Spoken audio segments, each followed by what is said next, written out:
C'est un site unique en son genre en Martinique et dans toute la Caraïbe. Je vous emmène à la Fondation Clément, un lieu dédié à l'art et au patrimoine.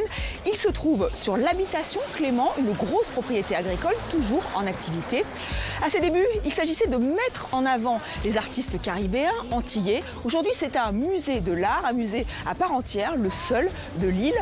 Il s'est doté en 2016 d'un nouvel espace de 600 mètres carrés qui peut accueillir toutes les expositions venues du monde entier. Et cette 100e exposition est dédiée à l'Afrique, celle d'hier et d'aujourd'hui.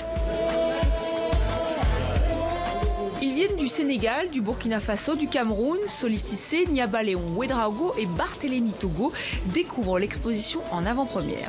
C'est la première fois que leurs œuvres sont montrées ici en Martinique. Ils s'en félicitent. C'est par rapport à l'histoire, à mon avis, et par rapport à ce qui s'est passé, par rapport aux Africains qui sont partis des ports négriers du Cameroun, la Bimbia ou sur l'île de Gorée, et qui sont venus ici. Il y a une partie de nous ici, en Martinique.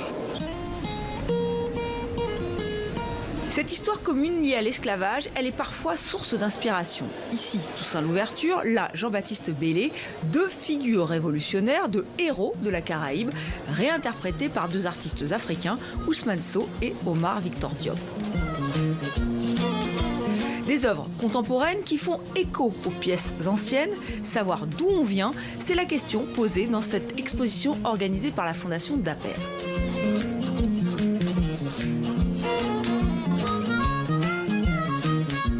Et je pense que la population doit s'en rendre compte qu'ils font partie de cette Afrique-là, c'est leur héritage et qu'il y a de la dignité. C'est pour aussi casser ces images difficiles, pas toujours valorisantes, de l'esclavage, et avoir accès aux œuvres, c'est de dire quand même, il y a eu des cultures, il y a eu de grandes civilisations d'Afrique, et quelque part on vient aussi de là.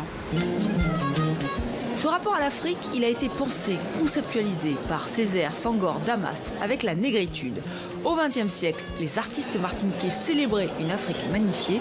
Aujourd'hui, ce n'est plus le cas. Cette relation qui se fait aujourd'hui par l'art, parce que c'est encore une autre, je dirais une autre rencontre, une rencontre d'un autre type. C'est-à-dire là, c'est cette approche artistique qui permet d'avoir un dialogue qui pratiquement est un dialogue d'égal à égal. Pour Hassan Kassi Kouyaté, on n'en est pas encore là. Il y a plus de 3 ans, ce metteur en scène burkinabé était nommé à la tête de la scène nationale de Fort-de-France.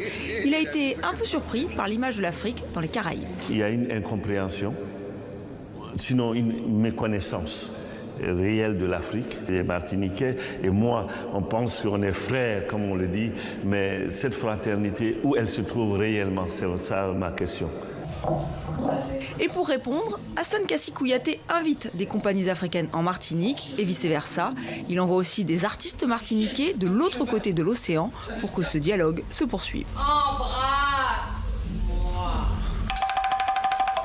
L'habitation Clément, Beau Séjour, la sucrerie, ces grands domaines agricoles sont autant de témoins de l'histoire de la Martinique. Une histoire sociale et économique marquée par le colonialisme, par l'esclavage, par son abolition. Ces habitations portent en elles la culture créole, un patrimoine architectural et industriel qui a longtemps été mis de côté, mais qui aujourd'hui renaît grâce au mécénat.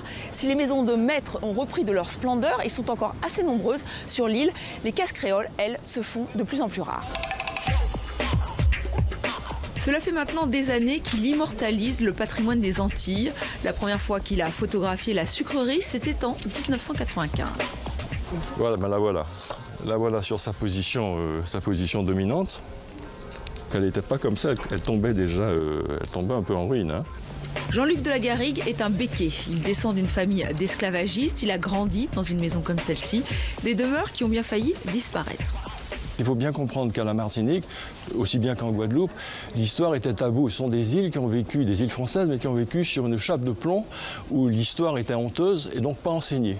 Que la maison coloniale, on n'en parlait pas parce que c'était la maison de maître, c'était la maison de l'esclavagiste, et la case, la petite case de travailleurs, qui elle également avait un savoir-faire. Et puis dans les années 80, je pense que la parole, les livres d'histoire ont commencé à sortir, et c'est à ce moment-là qu'il y a eu une conscience du patrimoine.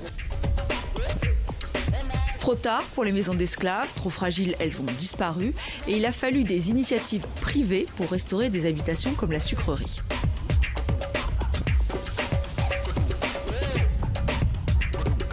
Nous avons quitté le sud de l'île pour le nord. L'habitation Pécoul est toujours en activité. On y produit du sucre et de la banane. Ce site a été classé au monument historique en 1996. Juste derrière moi, la maison de maître. Elle est intimement liée à la famille Pécoul qui l'a occupée pendant 2 siècles.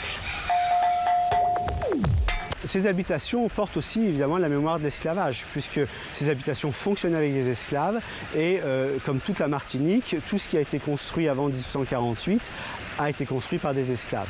Tout ça est un empilement d'époque et ça témoigne des transformations de la Martinique, transformations économiques, industrielles et aussi sociales. Ces vestiges nous rappellent que les sucreries sont devenues distilleries. Les colons devaient s'adapter, un patrimoine industriel encore méconnu.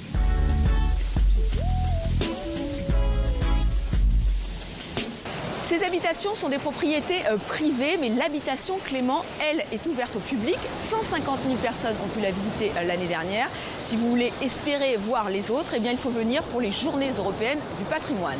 Mais rassurez-vous, l'histoire de la Martinique, elle se découvre parfois au détour d'une route, comme ici avec le mémorial Cap 110, une œuvre du Martiniquais Laurent Valère. Elle a été érigée en 1998 pour marquer le 150e anniversaire de l'abolition de l'esclavage.